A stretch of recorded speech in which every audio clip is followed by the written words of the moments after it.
morning and welcome to Informed Dissent.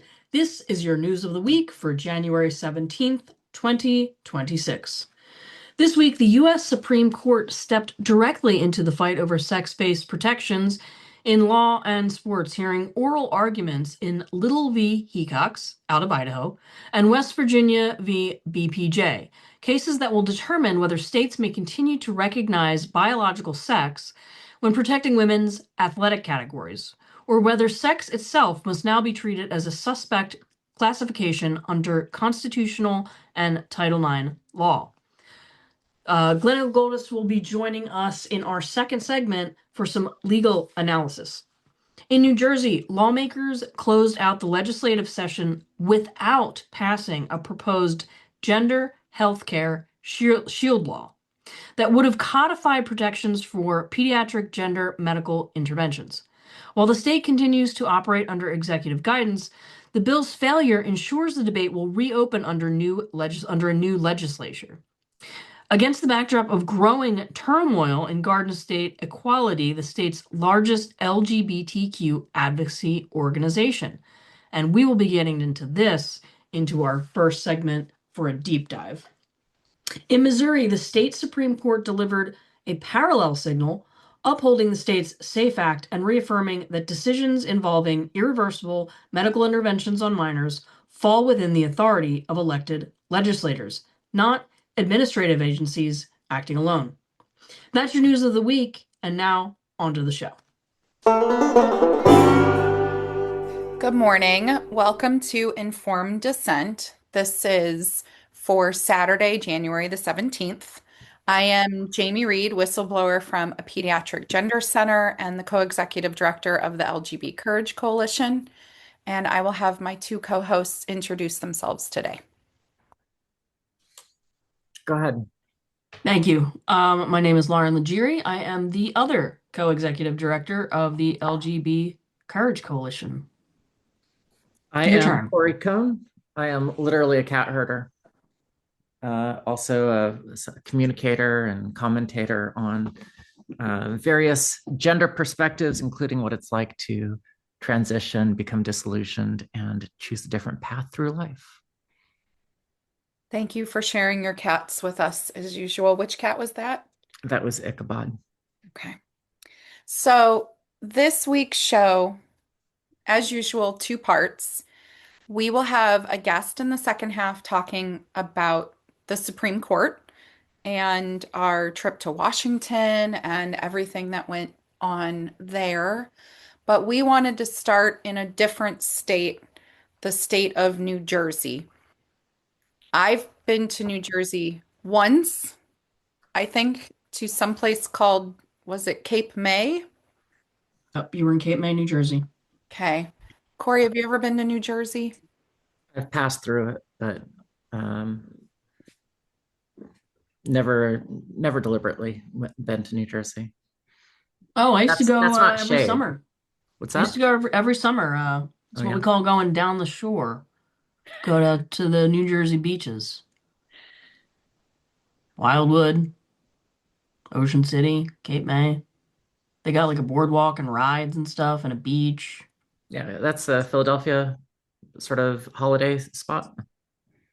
Yeah, going down the shore. New Jersey is a solidly blue state, correct? Yeah. Okay. New Jersey also is apparently is upsetting some trans activists because it is the only blue state that does not have a sanctuary law enshrined into law. So I would like to give Lauren and Corey some backstory on the legislative side. Then Lauren, perhaps you could share what we know about some of the LGBTQIA plus orgs in New Jersey, and then we can kind of talk about what's going on in this state and if we think that this is a bellwether in any way or if this is telling us anything on a wider scale. So let me tell you the backstory first. So New Jersey does not have a sanctuary law passed. Is sanctuary law and shield law, are they the same thing, essentially? Essentially, yes. So These would be laws where they accomplish multiple things. Um, some of them involve custody cases. So if you have a parent who moves a child to one of these states and is medically affirming, and there's, a custody fight, that state would protect the parent who is seeking to affirm their child. Some of these involve the doctors, where if there's a previous state seeking medical records, you can't get them out of the other state. There are laws that will protect the doctors within their states if they are performing gender affirming procedures or interventions that another state can't come after and seek records, or um, none of these laws have been challenged so far, but the issue is that New Jersey has not made one into law yet. So, But they have one and they have the support for it. They just have not moved it forward. Is that correct? yes and no. So New Jersey currently protects these interventions through an executive action, and they have one of those anti-discrimination laws, and they claim that they interpret it to be sort of a shield law. There was a 2023 executive order in New Jersey designating the state a, quote, safe haven for those seeking gender affirming services. But those protections are not statutory. So then a shield law was drafted. New Jersey's legislative cycle is biennial, and their last cycle ended on January 12th. And what happened was they had one of these bills. The Democrats held enough of the votes. They could have gotten it through, they could have gotten it passed, and it simply never came to the floor for debate and then to be passed. And this has been really angering a lot of the trans activists in the states, because in their mind, they had the votes. This is their state. This should have happened, and it hasn't happened. A little bit of kind of the background of New Jersey, it does seem like the majority of the residents, when they did a couple surveys, it looks like for the most part, they show strong support for LGBTQ non-discrimination protections generally when asked. But if they're drilled down on issue-specific surveys like youth medical transition or sex-segregated sports, they show a much more divided opinion.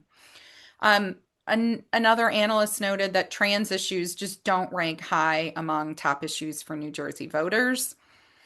So, blue state, broadly liberal on, quote, civil rights framing, if you're looking at it through that, but they couldn't get this through.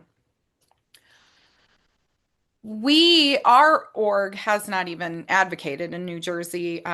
We didn't see any inroads or ways in. But what we did start to do is in 2025, we started to do some national kind of just surveying to see what does the landscape look like for these state level LGBTQ orgs.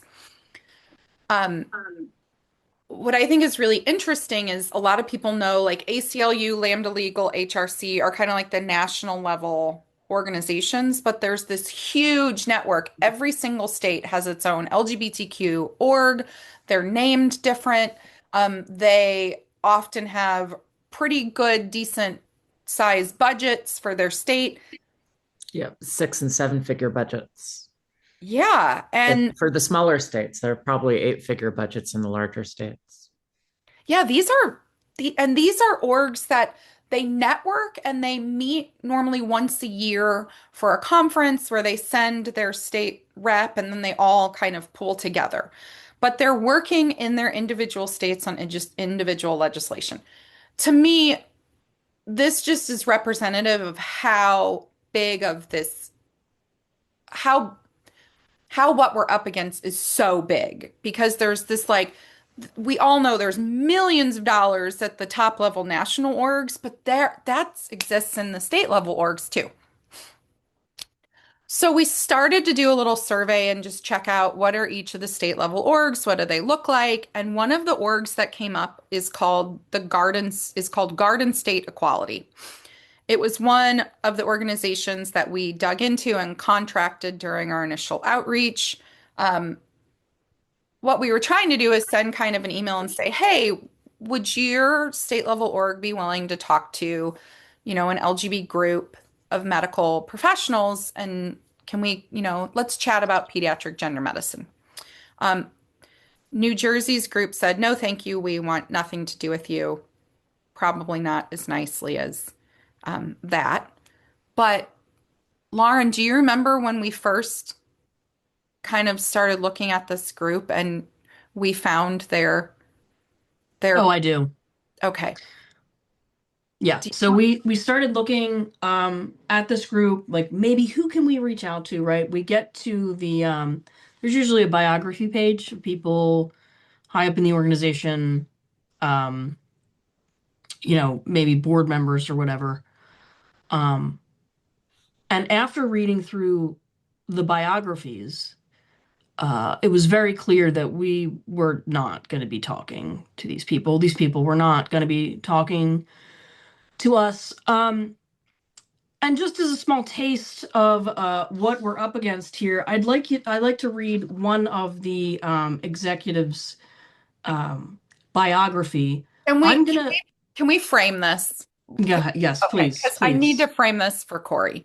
So Corey, I just want you to know, and listeners, um, we had found this like a year and a half ago, and and there is humor in this, but we'll get into why this is really serious. But the humor, this has become one of the probably very small internal running jokes for like the past year. Um, so Tragically. tragically, What's the running and what's the inside joke? well, This biography of this executive on this nonprofit, because it's absolute bonkers.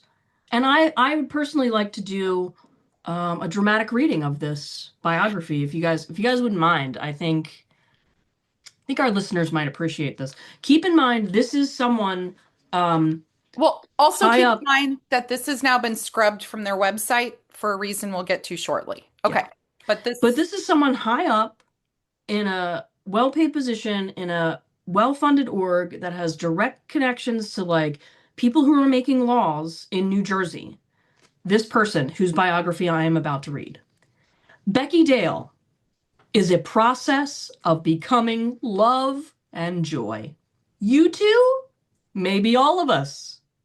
Some of the components of this process so far include partnering and learning about individual and collective trauma to co-creating healing in communities, composting experience, ideas, and interactions into music, collaborating with other beings and places to make community, engaged theater, practicing coaching skills like asking powerful questions, listening deeply, being open to windows of opportunity, accompanying another, conscious relationships, acknowledgement, accountability, opening to emergence, and more.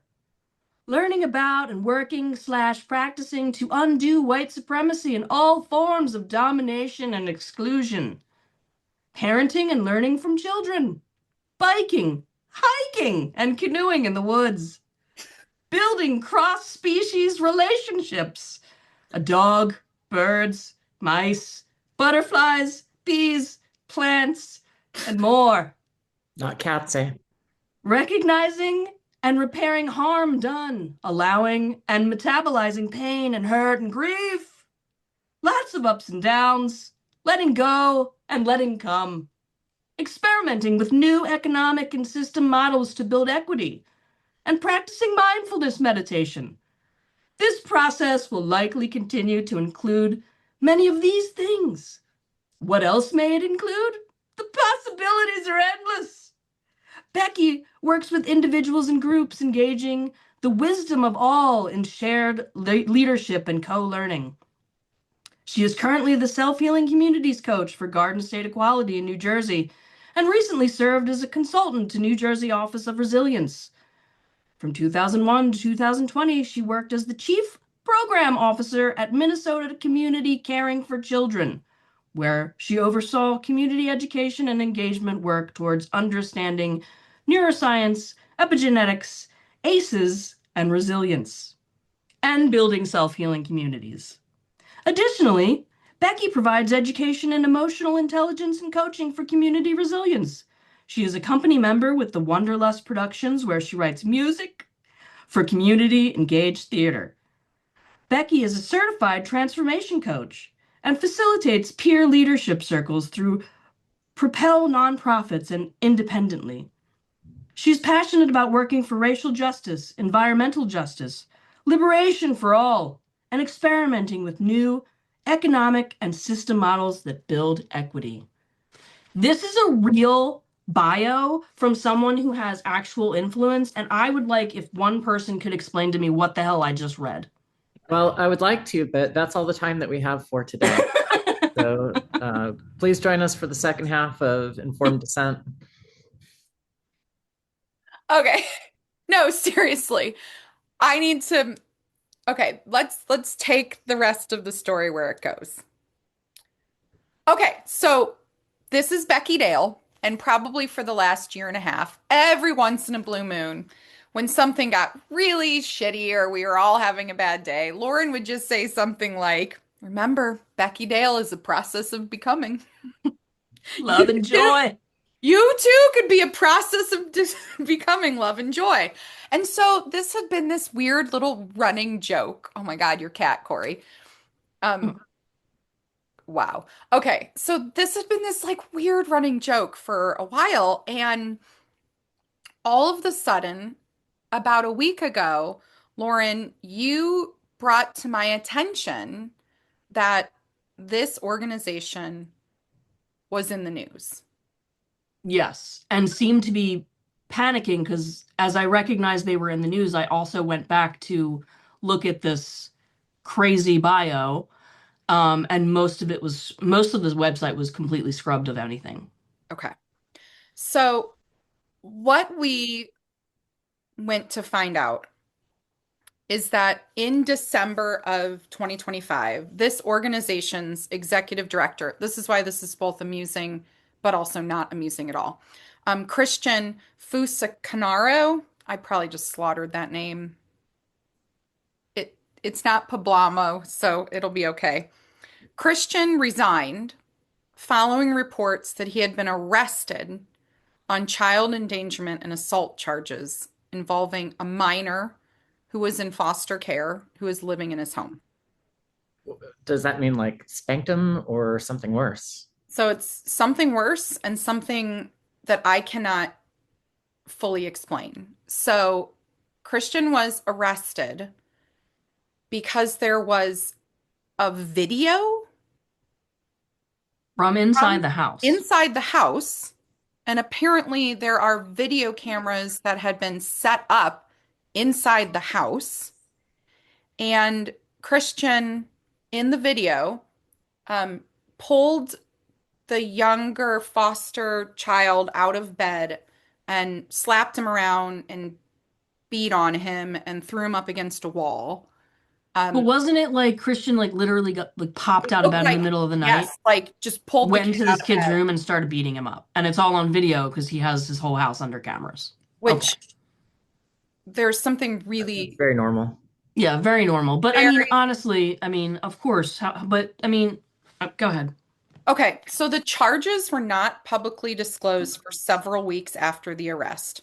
Once the media coverage emerged, the organization placed, this is the executive director, placed him on leave and then accepted his resignation. Questions followed about internal oversight. When did the board members become aware of the situation?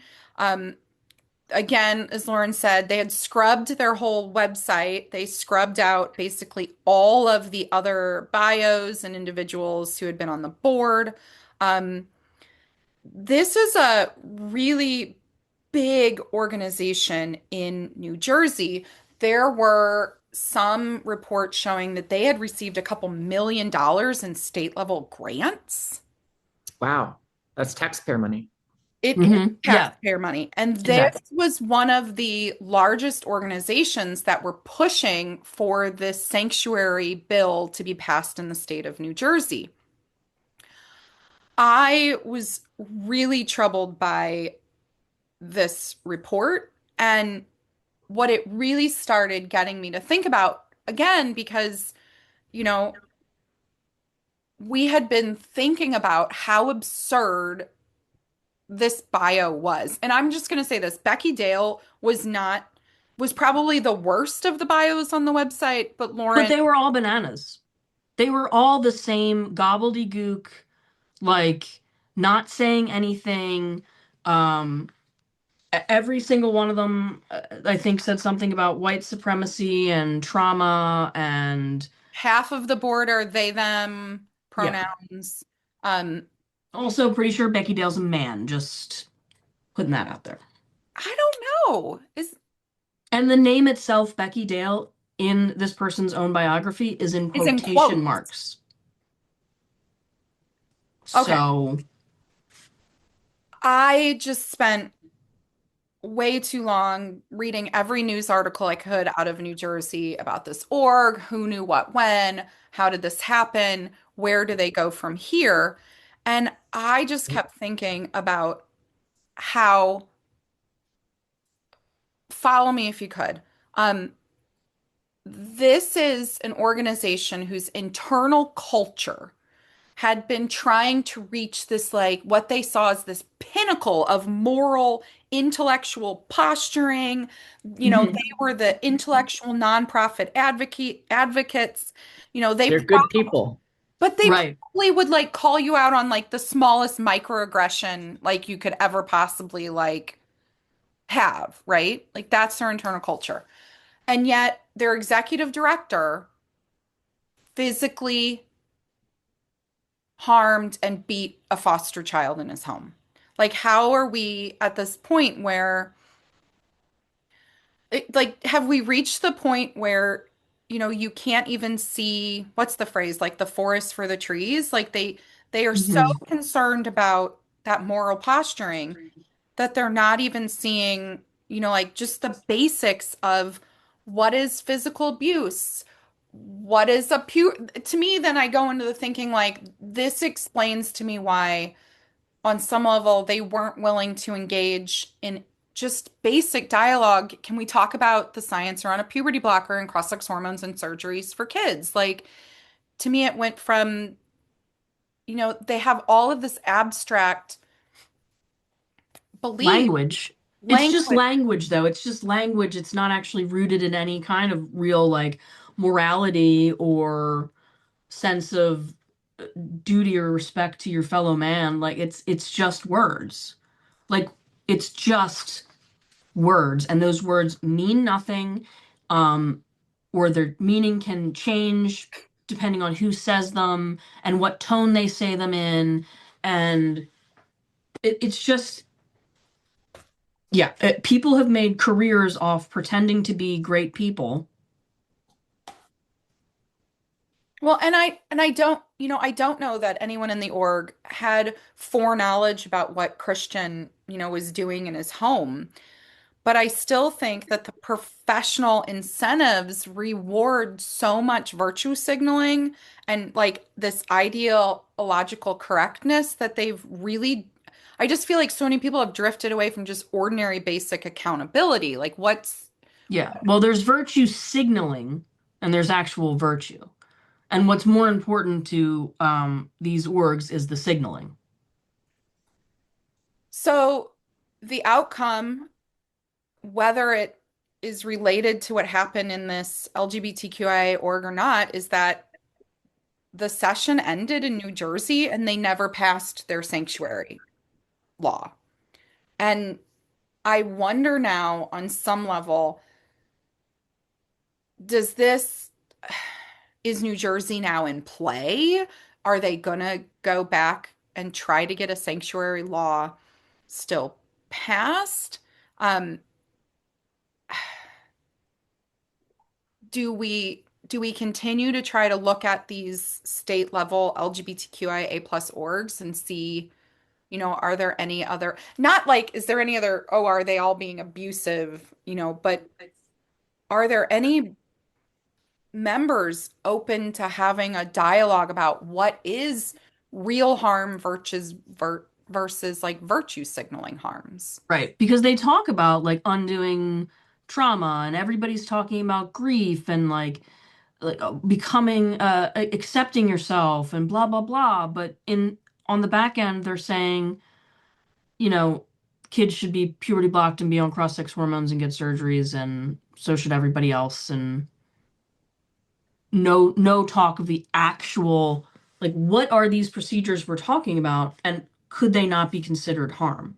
I mean, it's crazy. It's schizophrenic. I've been studying on my own organizational theory for the last couple of months. And it's really interesting that you're like, this is an org theory topic that we're discussing right now. And what we're seeing is there are the values that people espouse. They say these are the values that are important to us. You read some of those from that biography, Lauren, like openness and willingness to challenge ideas. Mm-hmm. And then that's one model of how people think about their values. But the other one is their theories in use or their theories in practice.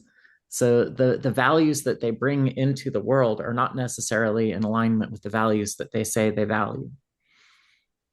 And insofar as there's a gap or lack of alignment between those two things, people become very defensive, and that they will defend their espoused values, and they will pretend like the ways that they're actually behaving are, they don't have any control over the way that they're actually behaving. That's not how they want to act. They want to act according to their espoused values. So they'll become very defensive. They'll close ranks. They won't be open to any sort of criticism or outside feedback with respect to a delta between their espoused beliefs and their beliefs in practice. And it's all organizations, but it's the degree to which it becomes a crippling problem really is up to the leadership to manage. I wonder if that's what happened with this, that this organization that was probably the forefront of talking to legislators about this proposed shield law was just in such disarray. They didn't feel, in the current climate, they couldn't combat certain. They couldn't come to these legislators and say, "Hey, look, we're such great people. We should pass this law," or they were totally distracted with actually managing the fallout inside the organization. Maybe they might not have even discussed the fallout inside of the organization. It's possible, yeah. Can I read a paragraph that shook my world when I read it? Yes. Yeah. Okay, this is from. Are you gonna read it like Becky Dale? No. Yeah, can you do the dramatic reading? This is Overcoming Organizational Defenses by Chris Ayres, which is Argyris. Okay. And so he's talking about organizational defensive routines. And these are ways that organizations practice skilled incompetence, which is another. I have skilled incompetence. We all have skilled So Okay. Skilled incompetence is how we hide our mistakes. Okay. How we help cover other people's mistakes. Okay. So if you're not covering mistakes, what you do is you say, this thing's screwed up. Let's examine it and do a retrospective and open up all the pieces to figure out how things got messed up and then solve it. Right. The opposite of that is skilled incompetence. So organizational defensive routines make it highly likely that individuals, groups, intergroups, and organizations will not detect and correct the errors that are embarrassing and threatening, because the fundamental rules are: one, bypass the errors and act as if they were not being done; two, make the bypass undiscussable; and three, make the undiscussability undiscussable. Wow. We're Wow. not So going to that's talk the about it. whole trans movement in a nutshell. Thank you. We're going to stay focused on the positive. We're not going to talk about what happened. That's in the past. We're not going to focus on it. We're just going to plow ahead. We're not going to get bogged down by everything that went wrong. We're just going to do better in the future. Like,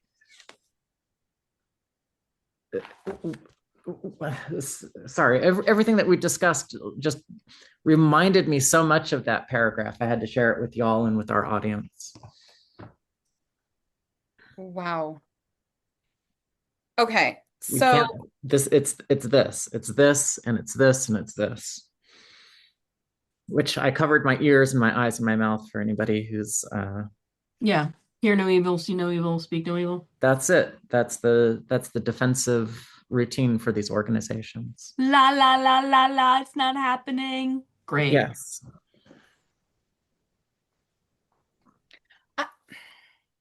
Anyway, I'm changing my bio on our website to this. Word no, for word. no.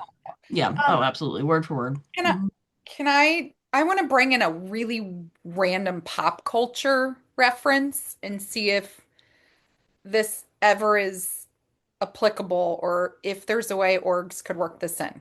Okay. I like zombie movies and I like zombie books. And Brad Pitt was in a zombie movie. Oh my God. World War Z. World War Z. Thank you. Okay. First of all, the book was so much better. The movie did it no justice. I've read that book like 3 times. The movie was terrible. But if you've seen the movie, there is this scene where they go to, oh, I really don't want to make this political. Brad Pitt is supposed to be basically going around the world looking for some sort of medical solution to the zombie problem. Mm. And he goes to Israel. Isn't it Israel? Boo. Boo. I forget. I haven't seen it in a while. He goes to Israel.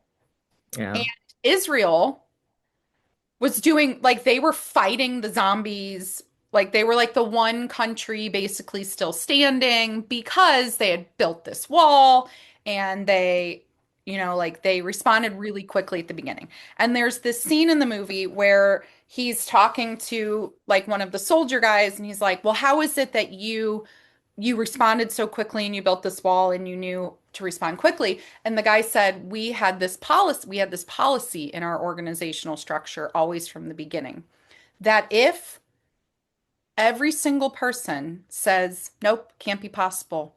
Nope, you're wrong. Nope," or if every single person is saying, "Yep, you're right. Yep, this is amazing and great," that there is one person whose job is to always argue. Like they're set up in the role to you have to argue the opposite and make us look at the other possibility. And in the movie, he said, everybody, all of the 11 people were like, "There's no way there's this zombie apocalypse coming. There's no way these stories, that we're hearing out of China or whatever are true." And the guy's role is, "Nope. We have to assume that they are true. And if they are true, what do we do about it?" And that's why they built the wall and responded so quickly. So, all of that weirdly to say, I wish there was a way in organizations that they have somebody like imagine if in the state level LGBTQIA org, if they had somebody whose job was, To play the devil's advocate. to say, what if puberty blockers are harmful? What if this, what we're hearing in like, from this other, what if it's possible that we have this wrong? Like, I want there to be, I just wish there was a way that we could have that person set up and exist in orgs like that. Yeah. What if puberty blockers are okay? Yeah. what if what if the evidence out of, a well-defined study works out? I can hear Lauren's blood pressure going up. The Oh, you microphone have is that well tuned. Well, but this is the thing is our particular point of view is that questioning voice. Like we're only here because we did already interrogate and question what has been shoveled down our throats as good and beautiful and natural and just the new gay and being your authentic self. I mean, we are precisely in the positions we are in because we were that voice that said, well, what if what if you're wrong? I mean, when I first started like when I first really started digging into this stuff, I was looking for something to prove me wrong. Because I really wanted to be wrong about all of it. But you found out or realized that you were not. The more I dug, the more I was just like, okay, I'm not wrong. And it's worse. It's way worse. I don't have 100% confidence about what the best outcome or the best policy is, but I am confident that the direction that we have been going up until recently was bad. It was hurting a lot of people, and there were no brakes. There were no safety mechanisms. There were no off ramps. It was just 100% full steam ahead, and I knew that that could not be correct. But do you feel like do you continue to interrogate your position? Well, I am always open to new information.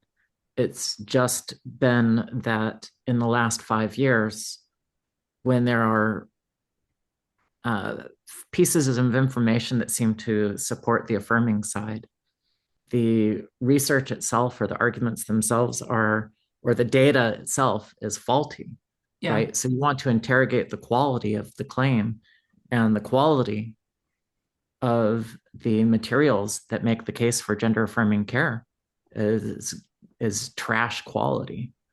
That's not to say that the quality of the materials criticizing it are perfect. It's not, but you have to take the position of being skeptical of taking action, because inaction can be its own harm, but action is making a choice to potentially cause harm.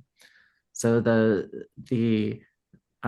like the null hypothesis is we don't need to do anything. You don't have to give kids puberty blockers. You don't have to give teenagers surgeries, right? You have to make the case why those things are needed in order to take those actions, and that case hasn't been made. Yes, it's to me I always go back to Rachel Carson, Silent Spring. I mean, I feel like her um, argument was always you don't exactly what you're saying. You don't do the action. Do you know Rachel Carson? Silent? Yeah, I don't. No? Oh, it's a bit of a controversy, actually. what's the controversy? Some of her claims were about environmental damage were perhaps not very well sourced themselves. Okay.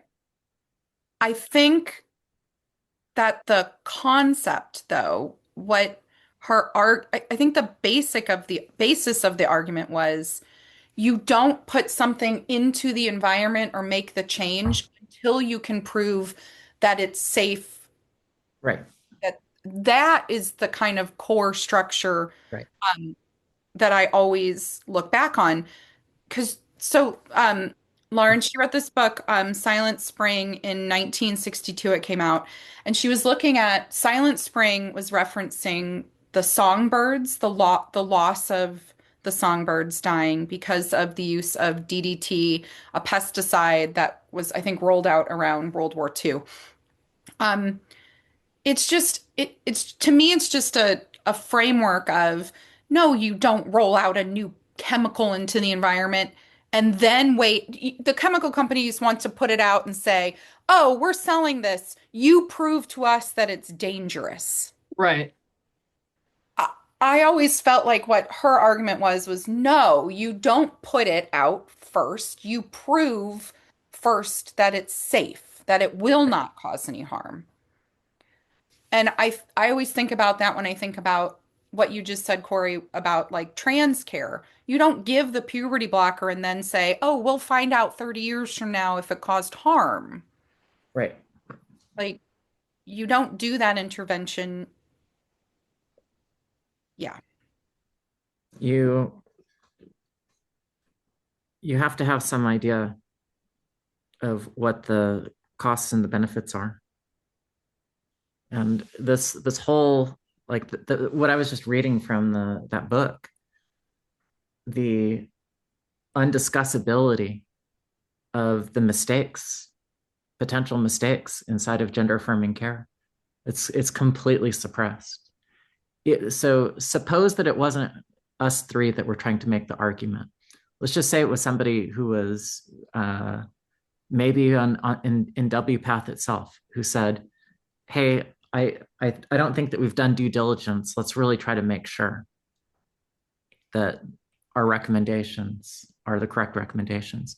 They'd be silenced. They'd be run out. And in fact, we know people who've been affiliated with WPATH who've been run out of the organization for asking questions. Yeah.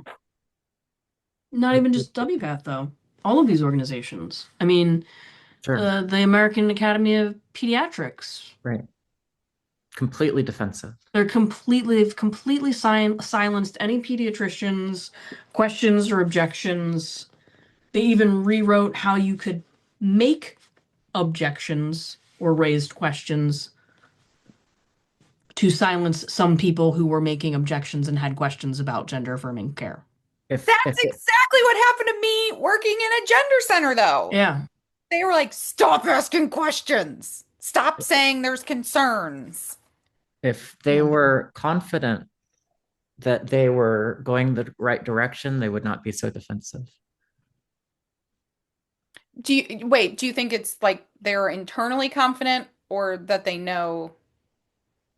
Well, the hypothesis from this author is that people have skilled incompetence, which means that they become so skilled at hiding problems and covering up issues that they do it unconsciously. They're not deliberately hiding problems. They have just become so skilled that it's become a reflex. Does the author recommend a way out? Yes. Beyond the zombie apocalypse theory that I have. Yes. What's the way out? Well, it lines up with your zombie apocalypse theory. Okay. It requires deliberate leadership to start navigating people out of those thinking structures where you're constantly covering up mistakes. Got it. Yes. Yes. And that's precisely why we had this idea to reach out to these smaller statewide LGBTQ organizations, right? Like in a way, we were kind of like trying to throw them a life raft. Like, listen, why don't you talk to us, engage with integrity with the questions that we have, with the concerns that we have, and maybe you can kind of save yourself from the inevitable here because you're not ready. They're still in defensive mode. Right. Outsiders aren't going to shake them out. And the amount of money that they receive, number one, serves as incentive to keep doing what they're doing, but also gives them 100%. The financial backing to push further and further and dig themselves in deeper, honestly. Correct. That's why we have to starve the beast. Yeah. If anybody's listening, starve the beast by giving us some donations. We could use it. I don't think that's a very good pitch. We're not the best at that. No. The pitch. Look, I'm trying. I'm trying. No, but I mean, even last week, didn't Bill Gates have to give his ex-wife another like 45 bajillion dollars, and didn't she immediately turn around and give it to? Oh, I think it was Mackenzie Scott. I think that's Bezos's ex-wife, and she turned around and gave something like ridiculous, like $45 million to the Trevor Project. Yeah, Yeah, great. she's given hundreds of millions to LGBTQIA plus missions. Right. Maybe that's who we need to start Lauren, reaching out you're to. correct. It is Bezos' ex-wife. Yeah. Mackenzie Scott. Yeah. I was Can I Mackenzie, if you're listening. can so I who got her ear? speaking of defensive routines, could I make a criticism of one of the reporters on this beat for a moment here? Yeah. So there's a woman named Jennifer Bilek Oh, who, oh God. Are we going there? no, I'm just gonna just say this as a note. Okay. She has this, she's appeared in many different online magazines and news Yes, and uh, she published something platforms with the recently. same message over and over and over, which is here's a group of three gay or trans identified multimillionaires or billionaires who are coordinating the whole trans agenda. And Mackenzie Scott's been giving hundreds of millions of dollars for the last about 5 years now. And there's been a couple of times that I reached out to Jennifer Bilek and said, hey, when are you going to update your theory and include this massive amount of money that's coming in from this woman? And she got extremely defensive and has not updated her theory at all. She just published in the Spectator this week, just repeating the same theory that she's been pitching for the last 5 years. And it's so interesting that she doesn't update it to include the person who probably has given the most to support the trans emission at this point. Does she not? I will be honest, I don't follow a lot of her work. And I'll say this. Um, when I first came on the scene, I was somebody brought my attention to it, and I just immediately, just knowing what I knew from within a pediatric gender center, I was like, no, this is it. It was not about the dollar. I mean, the work we were doing was not, the hospital didn't set it up caring about making money. Like there was never a fiscal financial driver to start the pediatric gender center. And so immediately I was like, that's not my experience from working within one of these places. It didn't line up at all. So I just didn't really follow her work.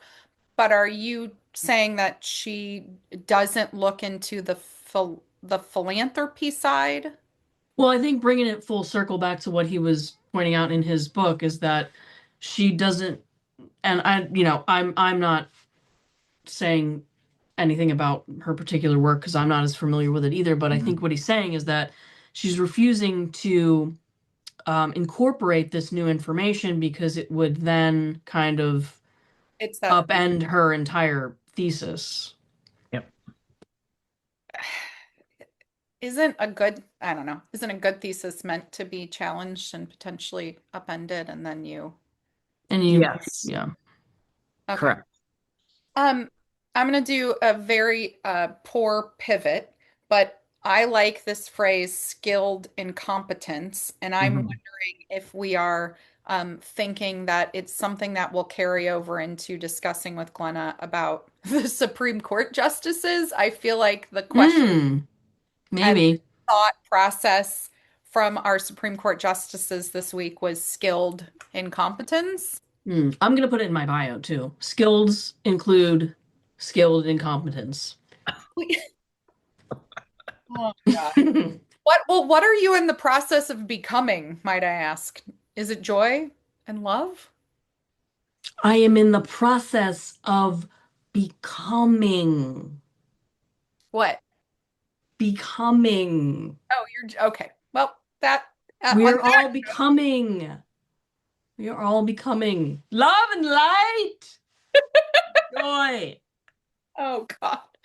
Well, Corey, I'm glad you were open to listening to my weird thing into New Jersey, and I'm somehow not surprised that you're in the middle of reading looks like a dense textbook. No, look. If you had a severe constipation, you could probably finish this in one bathroom session. The way we judge the book's length is great. All right, friends. Let's go over and let's go talk to Glenna. Yeah. Right. What's next? The possibilities are endless. Goodbye. Bye. Hi, welcome to our second section today of Informed Dissent. We are joined with kind of our friend of the pod legal expert. I kind of I'm starting to think of you as like my personal Nina Totenberg. Is that okay? Ugh. Sorry. You As could long do as you don't better. call You me can your do personal better. Dahlia Lithwick. It's Lena, would My you like to introduce yourself, please, to uh, our audience? fine. I'm Glenna Goldis. I'm a lawyer in New York, and I provide personal legal analysis of cases not involving her to Jamie. Thank you. Okay, so we need to go. We're going to start this really basic and then we're going to build up. And I'm going to explain why I think we need to start really basic because I did try to listen to this and I found this incredibly challenging. So I want to start really from the beginning. So on Tuesday were oral arguments for two cases. Glenna, can you just tell us the name of the two cases and which states they were about? Yeah. Hecox is from Idaho. BPJ is the West Virginia case. They both concern state laws that are basically the same for our purpose. They're trying to protect girls and women's sports in the school environment. So keeping males out, including males who call themselves female. The main difference between the cases is that BPJ is a puberty blocked kid. So he supposedly has never been through quote unquote male puberty. We'll get into that. And Hecox is a man now, even when the lawsuit started, he was in college and he never used puberty blockers. He uses estrogen and, testosterone suppressant. Okay. So that's the big difference is like somebody who's been puberty blocked versus somebody who's not. Okay. And there are 9 Supreme Court justices, and I know we can all name them all, but I just want to go through um, who of the 9 we assume to be on our side going into this case. So that would have been Thomas, okay, not Gorsuch. We don't know. Okay, Thomas and Alito. Is Chief Justice Roberts assumed to be on our side? Well, we say that on our side. So the court is split 6-3 between Republicans and Democrats. And of course, in our country, Republicans, conservatives are generally more on our side about trans issues, not always for the same reasons. They don't always understand the issue deeply. And on the court, they've issued a few decisions recently where, yes, the conservatives are generally more on our side, but that doesn't mean they're totally based. Like Scrimetti, for example, last year, Chief Justice Roberts wrote that opinion, and it uses preferred pronouns, and it kind of speaks in the language of trans activism, even as it says you can ban pediatric gender medicine in a state. So because these cases are pretty nuanced and they can come out in different ways, it's not just like a binary up, down, yes, no. I'm hesitant to say somebody's totally on our side and definitely going to issue a great ruling.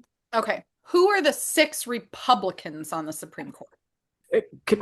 Wait, go, Corey. They're appointees by Republicans. They're not necessarily Republicans themselves. Just Okay.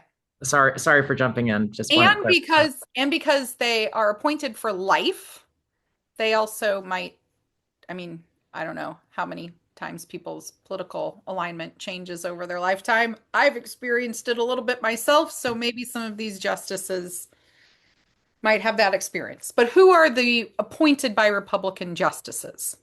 Thomas, Alito, Roberts, Gorsuch, Kavanaugh, and Barrett. Okay. Barrett being the only woman in the Republican appointees. Okay. And then on the other side would be the 3 other women, Sotomayor, Yeah. Jackson, and Keegan. Kagan, yeah. Kagan. Okay. And what is it that we should know about Gorsuch going in? So Gorsuch drafted a famous opinion called Bostock in 2020, this was the trans movement's big win in front of the Supreme Court, where he said that quote unquote being transgender was protected under employment law, federal employment law. So employers can't fire someone for quote being transgender. And he doesn't explain what transgender is. He doesn't define sex, but he says, he kind of walks around the issue. And it's a very confusing opinion. It's just vague. It says, look, this isn't about bathrooms. It doesn't get into the question of pronouns. It just says you can't fire someone for, quote, being transgender. And I have read one analysis saying that he was maybe new at this when he... So our side gets into like a lot of wishful thinking. We're like, yeah, he made a mistake in 2020, but now he gets it and he feels bad. I don't know. I think he's very proud of Bostock. And I don't think it's because he wasn't that new. I think he decided it very deliberately. Like, yeah, he wanted to give a win to trans and gay people too, by the way. Gay people are in that decision as well. So he wanted to give the win to the LGBT community. He thought he was drafting it in a narrow way, for example, by not getting into bathrooms and by not defining anything. But what he was actually doing is just writing something really vague and confusing that the ACLU ran with and that the Biden administration ran with and tried to interpret in all sorts of ways that were inappropriate. But yeah, all that being said, I don't think that Gorsuch regrets it. When you hear people say that, I think it's wishful thinking. Okay.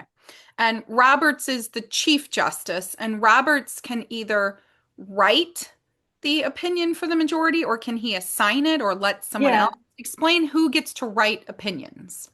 So once the justices figure out where they stand, then within each group, the justice with the most seniority gets to assign the opinion, and they can assign it to themselves if they want.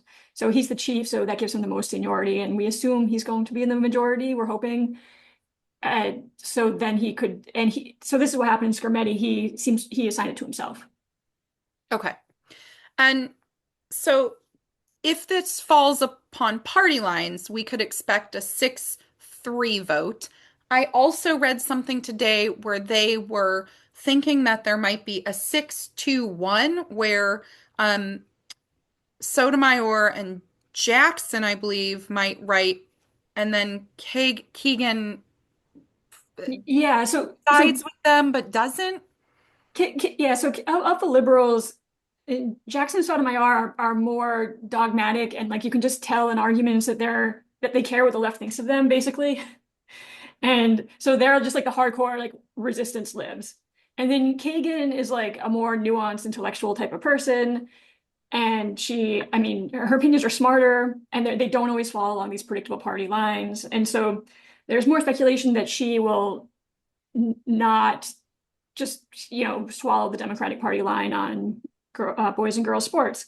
She wrote a slightly diverging concurrence in Skermeti, and then this time around on Tuesday, we heard her asking questions about a lot of sort of technical legal issues that flagged for me that she might be hoping to draft a decision where it's like a concurrence. She's concurring with the conservatives, but on different grounds, and she's just being super technical about it and saying, look, I believe the boys are girls, but because of this reason, having to do legal precedent and abstract questions and blah, blah, blah, and like not really touching the central issue. Like for that reason, I have to vote with the conservatives.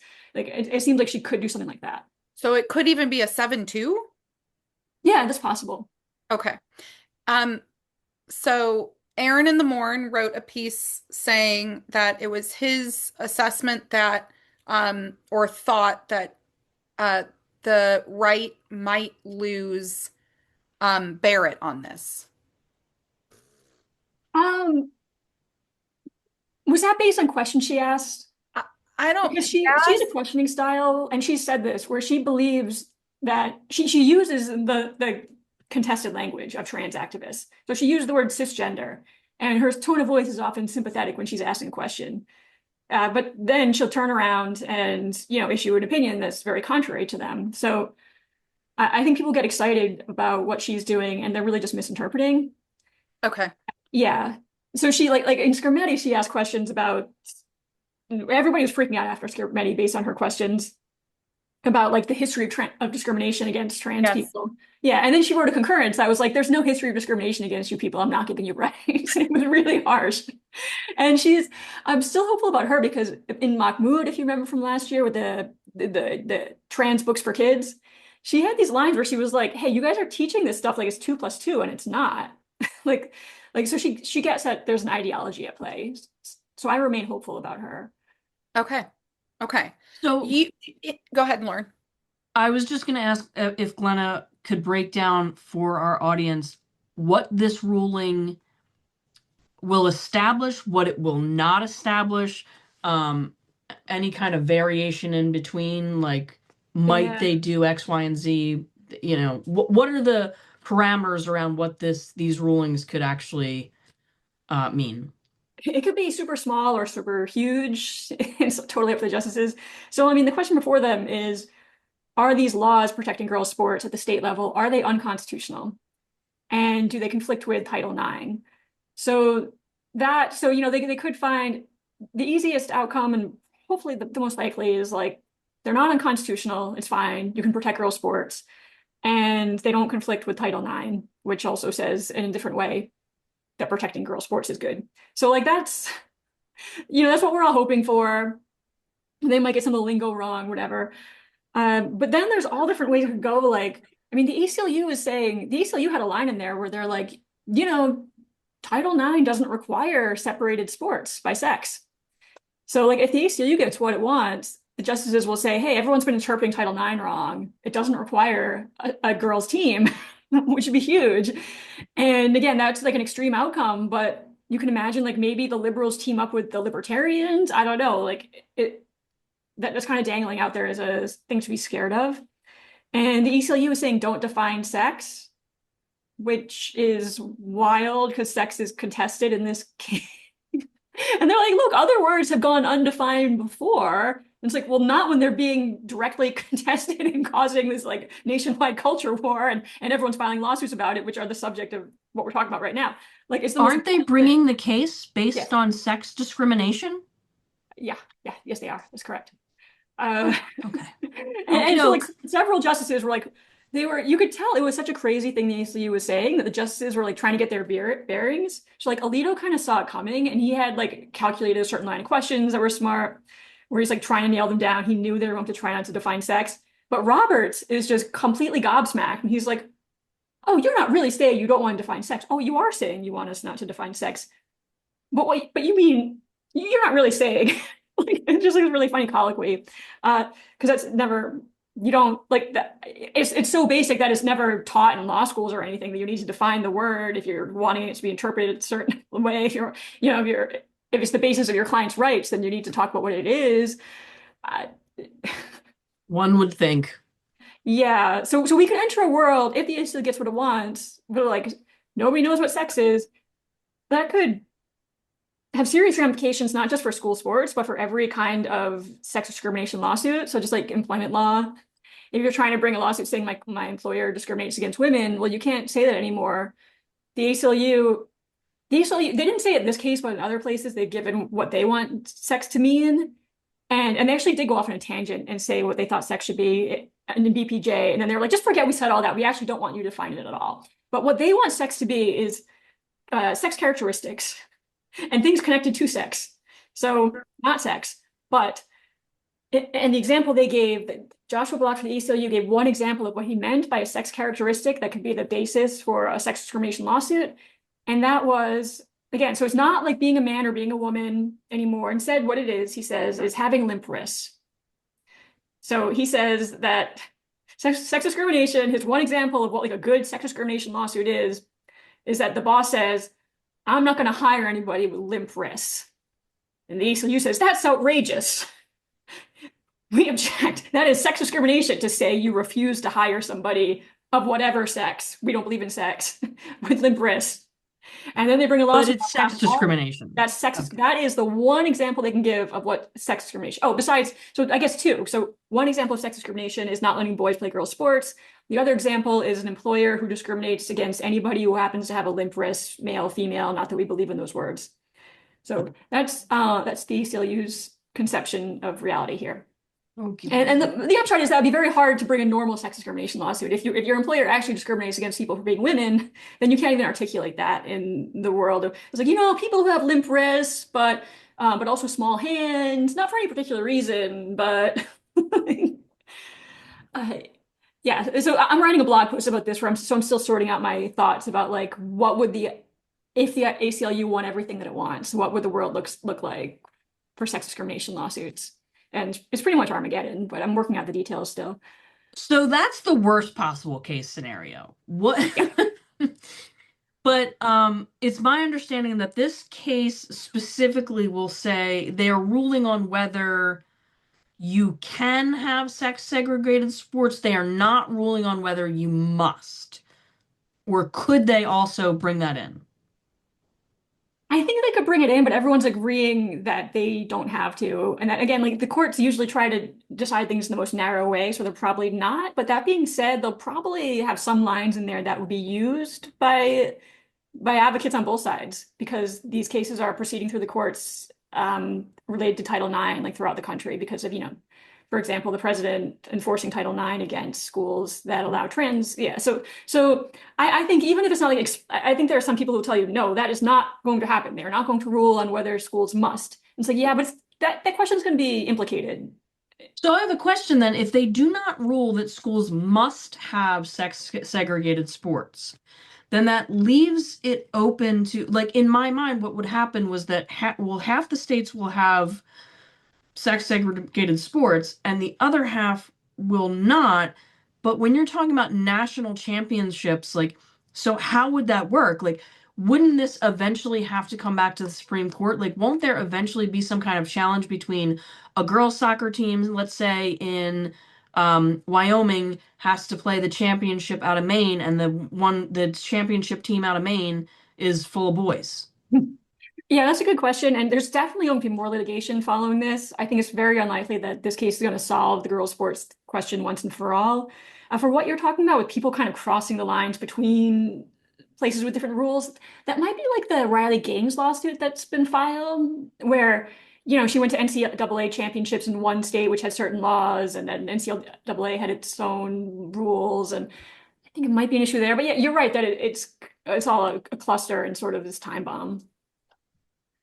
Yeah, so I mean, eventually they will have to. Is it possible that they see that coming down the line and could have a more encompassing ruling because of that? I mean, it seems inevitable to me that if they don't rule that you must have sex segregated sports, it will revisit itself to the Supreme Court.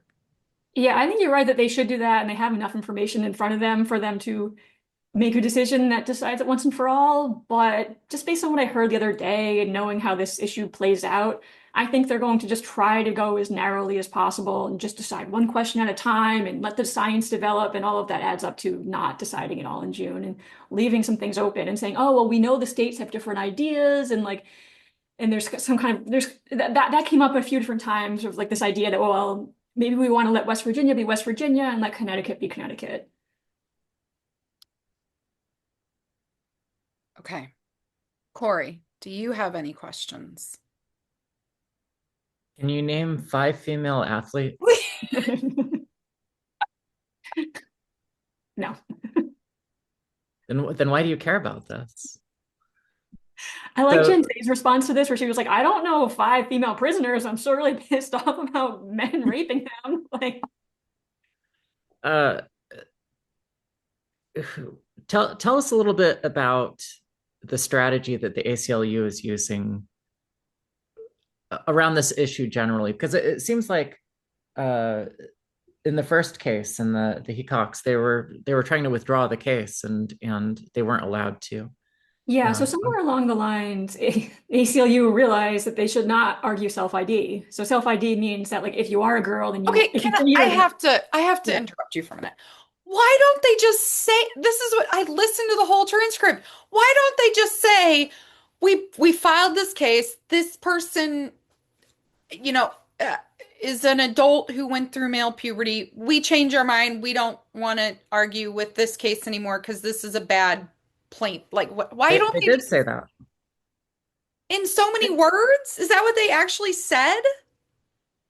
Well, so this is so they're definitely saying that the men should only get to play women's sports if they have no biological advantage. And in the puberty blocker case, they're saying this boy has no biological advantage because he took blockers. By the way, the science is against that, blah, blah, blah, but that's what they say.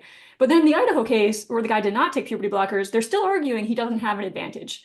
And it's like, well, why are people using puberty blockers if you can just become a woman later on without puberty blockers? So that doesn't make any sense. But they're even they're even being more ridiculous about that in Idaho, sticking to this idea that he doesn't have an advantage. The lawyer says, there's a theory that men who use estrogen are actually at a disadvantage compared to women because they have these big manly bones, but not enough testosterone to move the bones around. So they're at a disadvantage.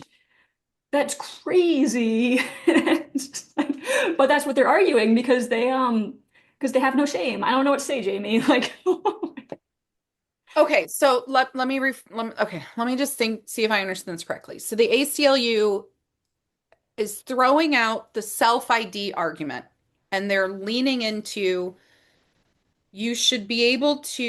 boys and men should be able to play in women's sports categories if they have no advantage that they see because you're blocked and then given cross-sex hormones. Yeah. So they're willing to throw out then all the kids who are not blocked. Yeah, and again, it's not clear because Heacock is still alive and they're still fighting it. Like, it's not clear whether they're throwing the estrogen but not blocked crowd over the boat, but Okay. they are definitely throwing out this pure self-ID, except for kids. So they're pretending that kids up to puberty are exactly the same, boys and girls. So I guess they would allow self-ID pre-puberty. This is because they're just classic Harry Benjaminites from they think that testosterone level is all that matters. That's their argument. That is not true. Like our genes dictate the size of our organs and everything, our bones and our hearts. But they're pure hormone obsessives. Like that hormones are all that matter. Okay, but do you believe, or Lauren, do we believe that the individuals who were standing out front at the rally on their side understood that the ACLU is throwing out self-ID? That's a good question. I mean, I think they do because the ACLU and other trans activists have been open in the media lately with saying that they will compromise on sports. Okay, and the compromise is to utilize an intervention that's illegal in half of the states. Yeah. Yeah, and then the very states, of course, that are banning this. So there's a practical question of like if these bans are found unconstitutional in Idaho and West Virginia, you're going to have, in theory, kids saying, okay, well, I'm a boy, but I can play on the girls' team because I use these drugs, but the drugs are illegal. So, I mean, I'd have to dive into the. So I don't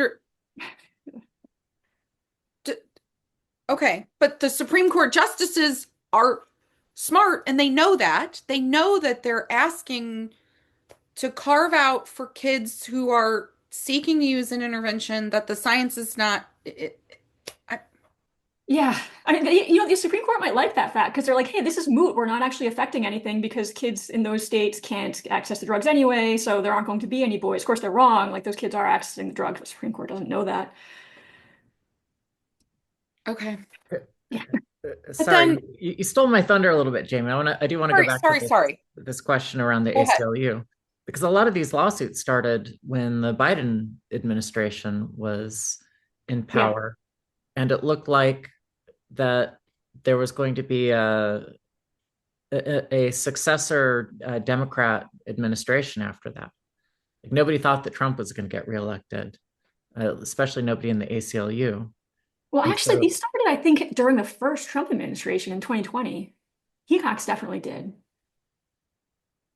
At the state level or they filed Heacock's has been around forever, and they first filed it in 2020. Yeah, in federal court.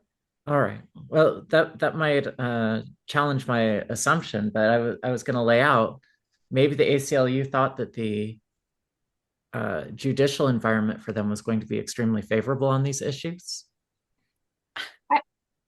I think so, but also I think with the ACLU, they just have to file these lawsuits. Like they don't have a choice. People talk about their strategic decisions and why didn't they wait longer? And it's like, well, every idea they have for pursuing trans rights is outrageous and depends on lies. Like they're not like, oh, we'll just turn around and use our moderate playbook. Like there's no such thing. The moderate playbook is it actually just boils down to like fighting for gender nonconformity, which they don't want to do because they want to throw in all the pronoun and bathroom stuff too. So, you know, like what the normal like the normie liberal in America, what they want the law to be is like protecting gender nonconformity. Like you don't get fired from your job for wearing a dress if you're male. Yeah. But that's not actually a trans rights thing. That's just a sex discrimination thing.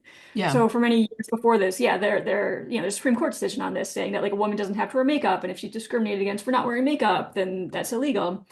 So, and that's not what the ACLU wants to spend its time doing. They want to be fighting for the pronouns and the bathrooms and the actually pretending someone is the opposite sex. There is no moderate version of that. That is an extreme agenda on its own. So when we talk about like, well, why did they bring this lawsuit? They were destined to lose, or that was destined to make them sound crazy. Like they don't have a choice. They don't have another set of lawsuits they could be spending their time on. This is what they want to do. This is what they're funded to do.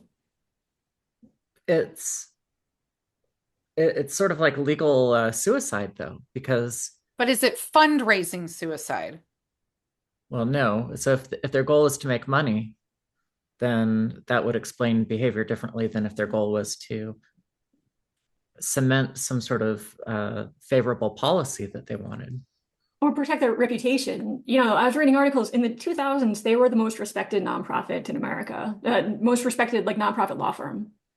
So across the aisle, Republicans and Democrats had a favorable view of them because they stood up for free speech and civil liberties. And now at least half the country hates them. I think it's a lot more than that. You know, they're just partisan hacks. So they've destroyed their reputation already. Yeah. And so, I mean, there is a question of what they want and whether it's money or some sort of ideology of like I don't want to be conspiratorial and predict exactly what it is, but I can just tell you that there's not a moderate version of what they're doing that would make any sense. Like that's what people ask, why aren't they doing it? It's like they can't. That doesn't make any sense. That's not what trans is. Trans is not a moderate movement. But they weren't okay. I mean, like we could dig into the ACLU a little bit, but they did. Honestly, it could just be possible that their head is so far up their own asses that they can't even recognize that they're making shitbag legal arguments. And they That's have my won a theory. lot. Let's be clear. Like this is what my blog is about. They keep winning cases that they should have lost, and it's like why? So yeah, we always feel so good just because we're right, but they've got something going on for them. Like they've just won a lot, not just Bostock at the Supreme Court, and then lots of appellate wins too across the country. Yeah, they win a lot across the country in lower courts, right? Which is exactly how we got these two retarded cases. Yeah. Yeah. Okay. I don't know that they think that they're losing though. Yeah, yeah, exactly. And I have to remind myself that, like, when I'm saying how terrible they are, it's like, well, federal judges don't think so. Yeah, I mean, I had a little bit of a conversation with if you go to the ACLU senior staff page, it goes Anthony Romero, Terrence Dodery. I don't know why I can't pronounce people's names. And then it goes to this woman named AJ Hikes.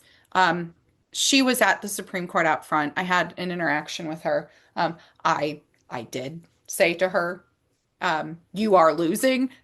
She does not think that they are losing. She's not losing. She also doesn't think she's a woman anymore, though, either.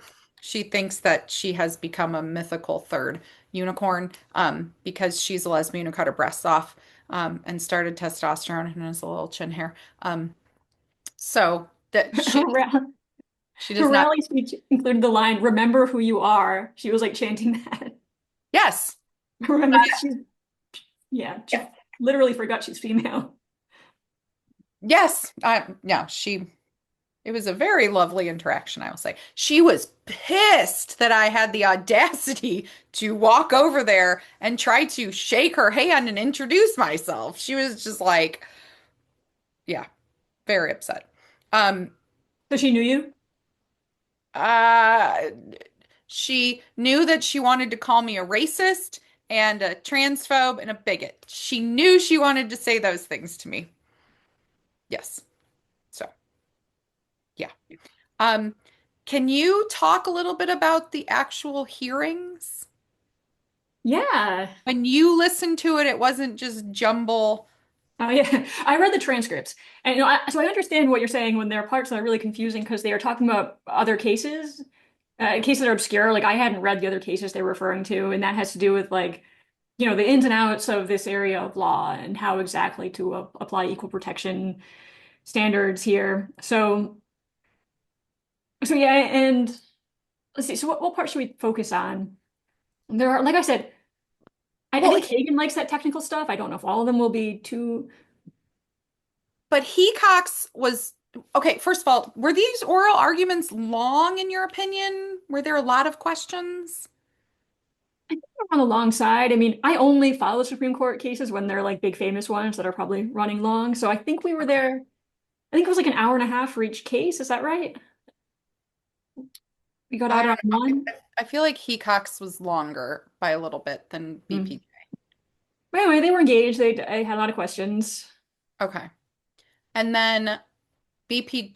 Okay. I'm sorry. I went and sidetracked you. Um, for the novice who tries to read this transcript or listen to it, um, how is it that the media who was covering this kind of immediately was able to say, yep, this is going to be what the vote is? Yeah. Well, the media went in assuming that the conservatives are going to stick together and rule against the ACLU and 6-3. And nothing at the hearing happened that was like really shocking and made it, disturbed that assumption. Anything that stuck out to you in the line of questioning? Uh, so Alito definitely prepared for the idea that the ACLU is not going to define sex, which I thought was interesting because it's like he saw that come like I saw that coming. Like we in the movement, we all know the ACLU that the whole game is defining sex and that the ACLU is very squirrely about it and they're hiding the ball. And Alito knew that too because he constructed not just like Justice Thomas, I think, asked like a point blank question, what is sex? But Alito had built up this sort of a series of leading questions that got the attorney for Hecox to acknowledge that it's important to define sex. And then he said, okay, so what is your definition? And she said, I misunderstood. I answered all your previous questions wrong. I don't actually think it's important to define sex in order for my client to vindicate his rights. So that told us that Justice Alito is paying attention, which we knew already, but he's thinking about what ACLU strategy is. That was good to see. Justice Kagan and Sotomayor were not surprising. They were themselves. They were trying to get, moments that would be quoted on CNN. They Do were you really interested. do you think that they care? Yeah, I think they probably consciously think about it, especially Sotomayor. In a way, this makes sense because they are thought of as a permanent minority because 6-3, like the liberals aren't going to win a majority in their lifetime, most probably. So they're like, well, how do I have an impact if I'm always in the minority? And I actually read a great article talking about this and how um yes, they are maybe asking more questions or they're writing different, like they're writing their dissents in different ways because they're coming to grapple with the idea that they are going to be the permanent minority for the next. Yeah.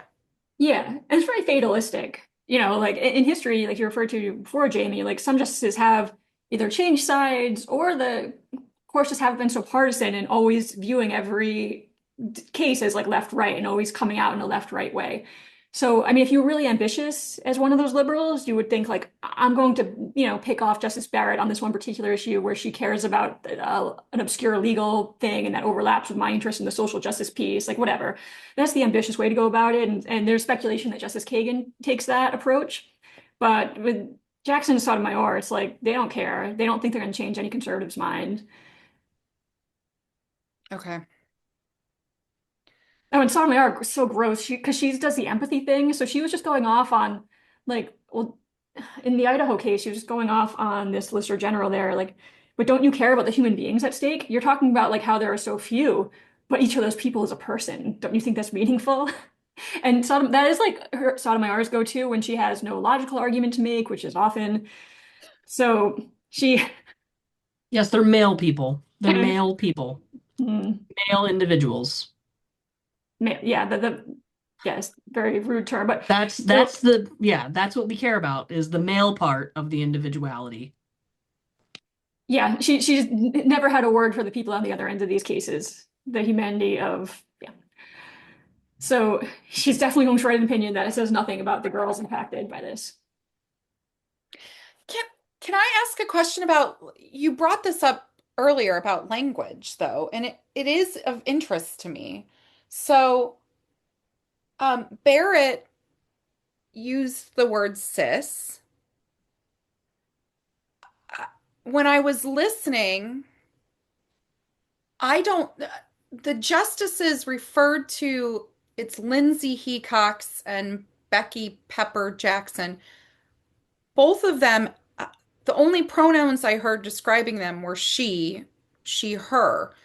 Did any, has any justice ever sexed an individual in any of these cases? Like, has Alito or Thomas ever said, like, I don't believe they have. And the only time on Tuesday when I heard proper sexing was from the Department of Justice lawyer. So the federal government has a policy of using correct sex pronouns, and he did that. so he referred to Hecox as he. I don't know if it was he. There's just one point where he was talking about maybe like a hypothetical boy who identifies as a girl, and he said he. Okay, because I was listening for that, and to me, it was still, to me, there's still something really telling that even the conservatives would never, they are not using language like we would use language. I don't know that Alito or Thomas, they might not have, they just might not have used pronouns. Yeah, they really did avoid it. But but for Barrett to use the word cis, is this a, is there like a legal faux pas or respect something that I don't understand? Well, she's Well, pronouns assuming are yeah. Yeah.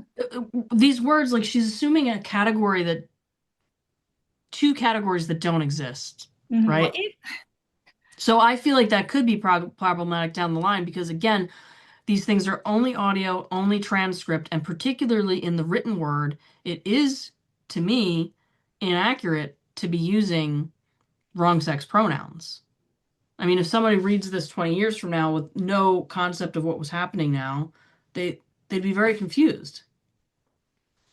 Yeah, but this tradition goes back to the 1970s, maybe the 60s. When I'm reading the really old decisions on trans rights, those judges way back then were referring to men as women and calling them she, her. Did those men have the legal right to, I mean, had they legally changed their sex then? Is there like a legal carve out here that No, I mean maybe, but that's not the reason that's given. So one thing I often saw, even in the old cases, is there'll be a footnote that says, "Oh, this is like the the medical texts say this is the medically appropriate pronoun to use." So there's the gender doctors just drawing on their expertise, and judges referring to the medical expertise. And sometimes they say it's for courtesy, but I think the medical thing is what really is carrying the day back then. And nowadays, it's just become aside from us, people are really, we always make fun of the conservative media like Fox News using the pronouns, for example. Like it is very baked into our culture because it's been around so long. Okay.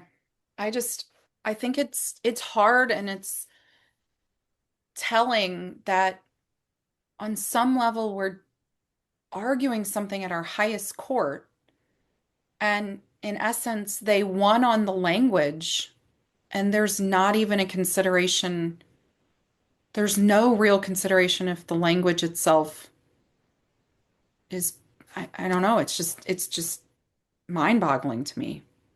Yeah, and you do have, and part of that is because the parties don't press the issue, and I'm wondering if the Trump administration maybe will. So one thing that I kind of play devil's advocate here about what's going on. These cases, as we said, started in 2020. Okay. And what happens in those early days of the case really matters. That's the record in the district court, and that's what the appellate lawyers use later on. So the people at the Supreme Court, the advocates, are relying on these decisions that were made way back then to not really challenge language, perhaps, and to not challenge the idea. So, like, I mean, if you were starting a case from scratch now, then I think our friends bringing those cases would say they would challenge the idea that the boy is injured by being kept off the girls' team. They would get an expert witness to say it does not injure the boy to be put on the boys' team instead of the girls' team. Injure meaning like their rights are not at stake here because they're not actually they're not actually harmed by what the school is doing, putting them on the boys' team. And you would really make that case, and along the way you would say, we're not using the pronouns, and they didn't define the word transgender and all this thing. But the cases we're seeing at the Supreme Court, they don't have any of that background to them. They were built up in the days when everybody was still getting their bearings about how to litigate one of these cases. Okay. Okay. And then the justices, they rely on what the parties present to them. Because in the adversarial system, the lawyers for the parties do most of the work in terms of like setting the stage, and the judges are supposed to be passive and just like asking them questions and understanding the information being put in front of them, but they're not supposed to actively go out and figure out what's up with trans rights. That would almost be inappropriate. They're supposed to rely on what the lawyers for the parties tell them. Okay.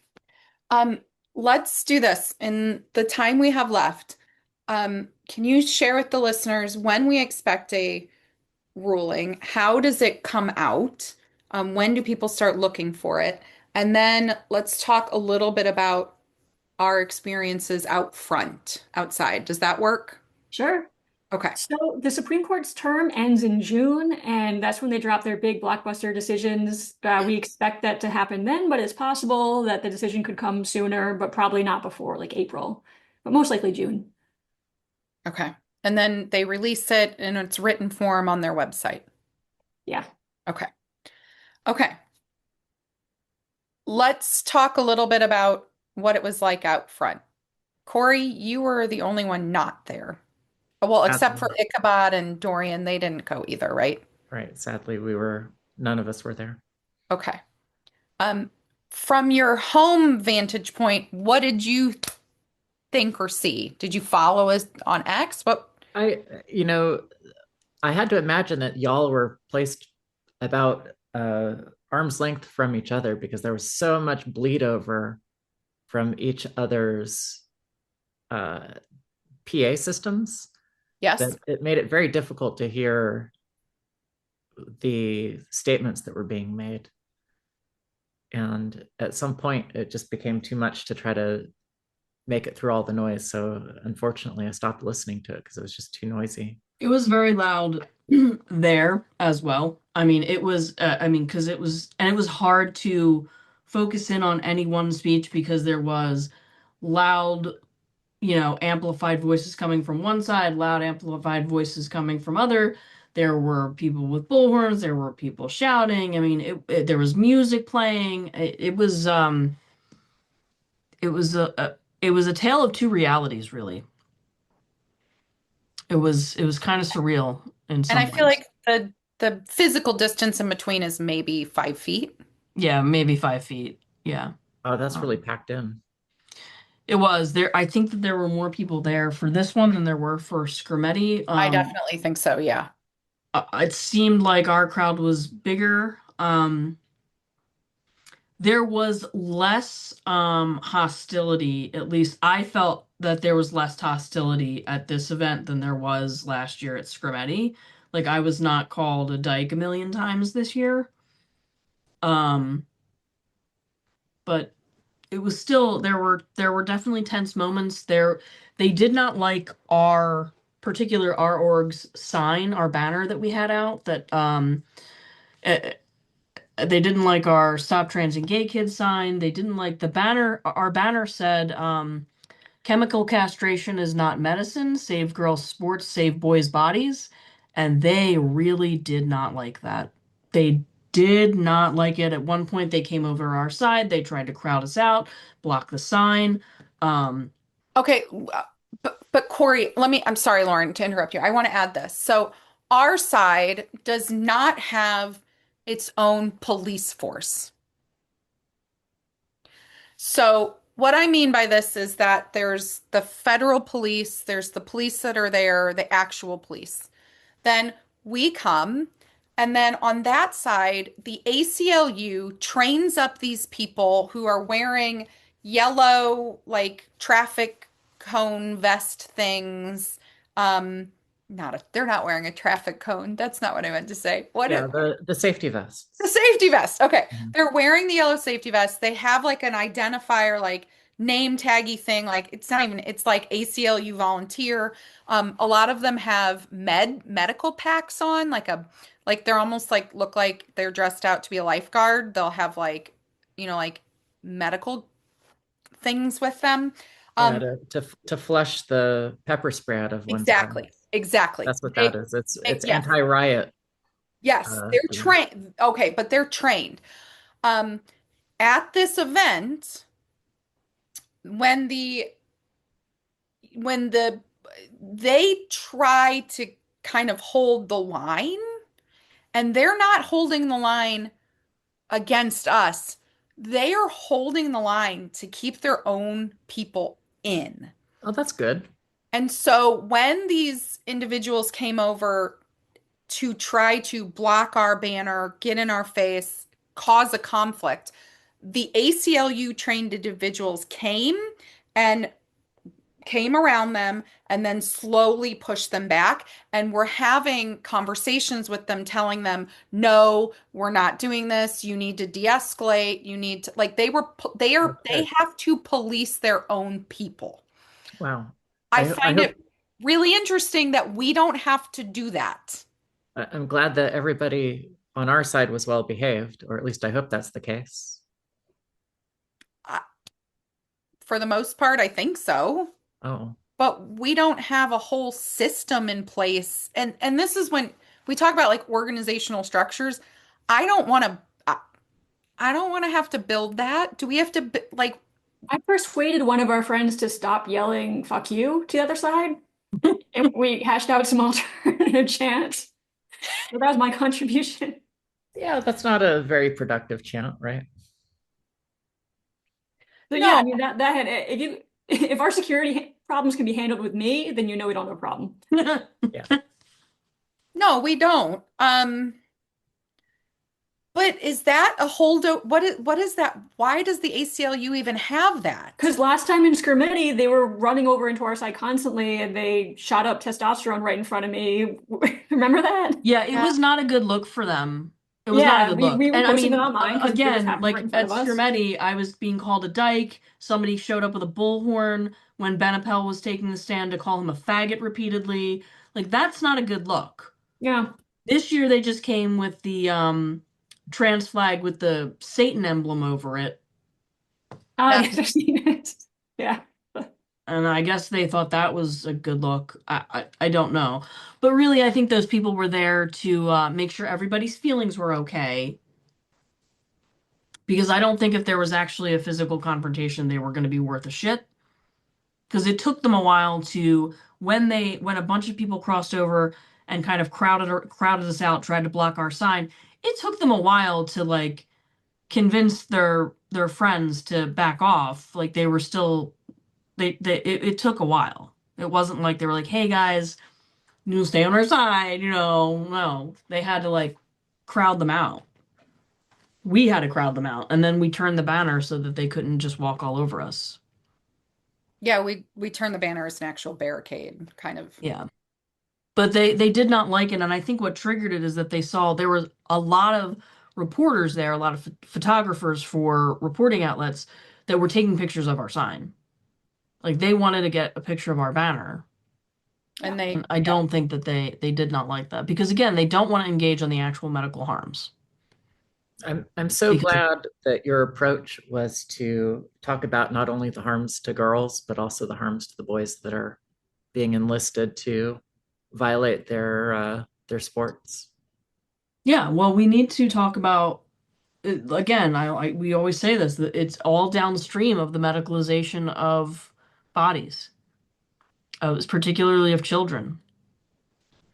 You know. I, I felt like I had to have that. Yeah. I, they go together. If you don't address it, then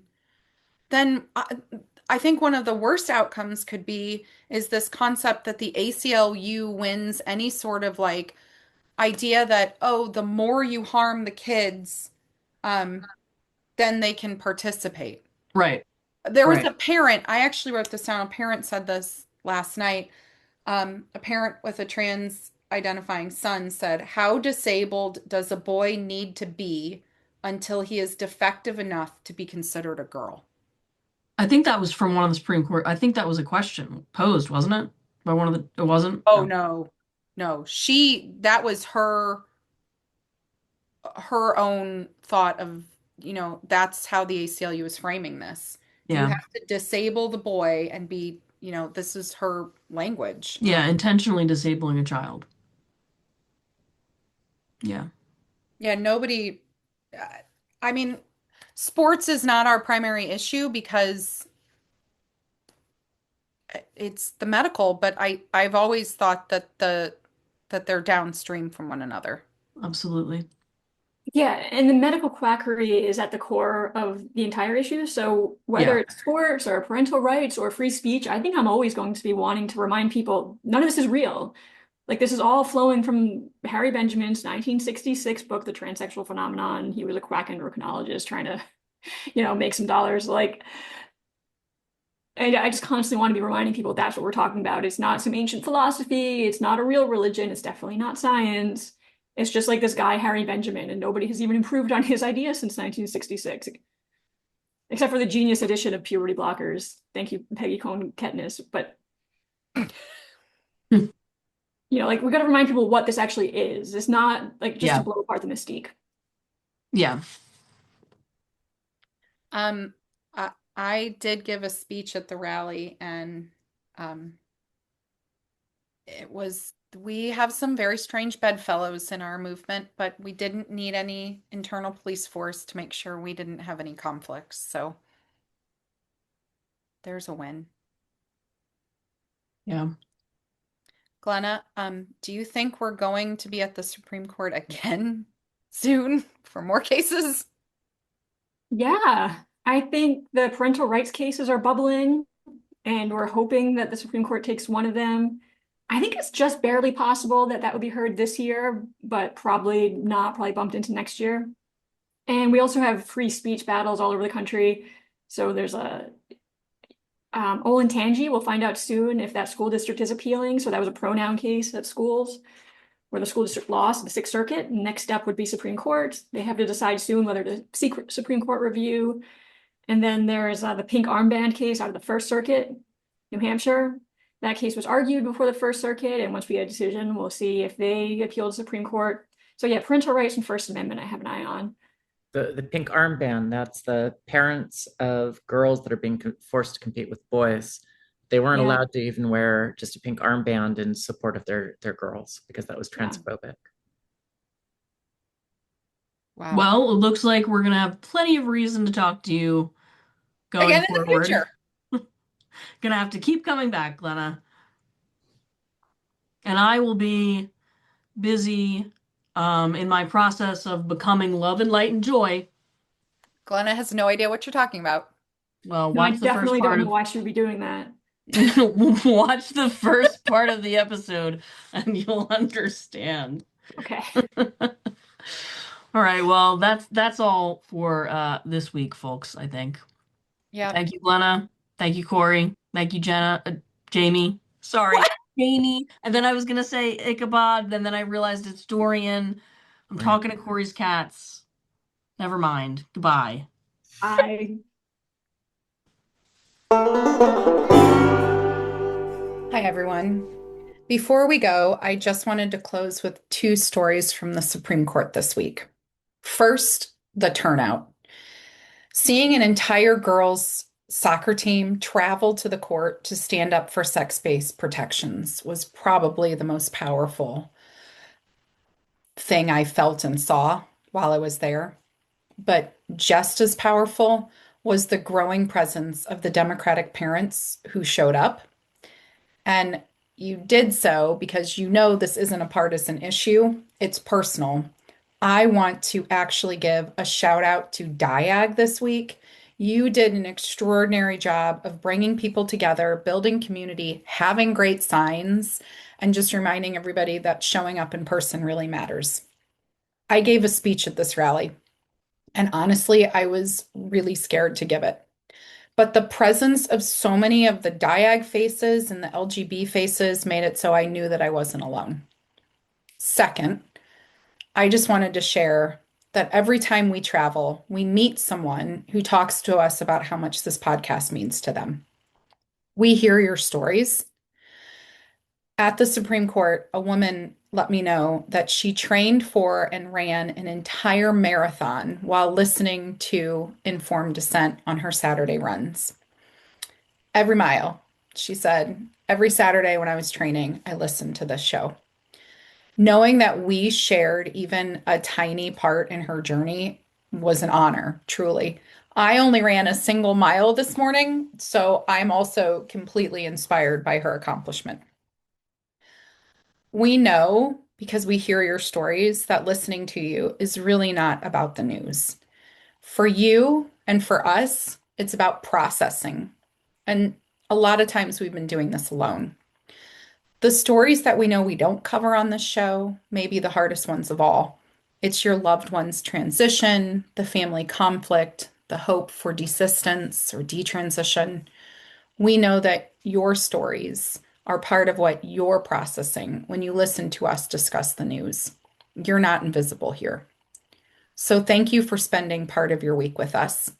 If you want to help grow this work, please share the show, like, comment, subscribe. Independent media like this only works if we build it together.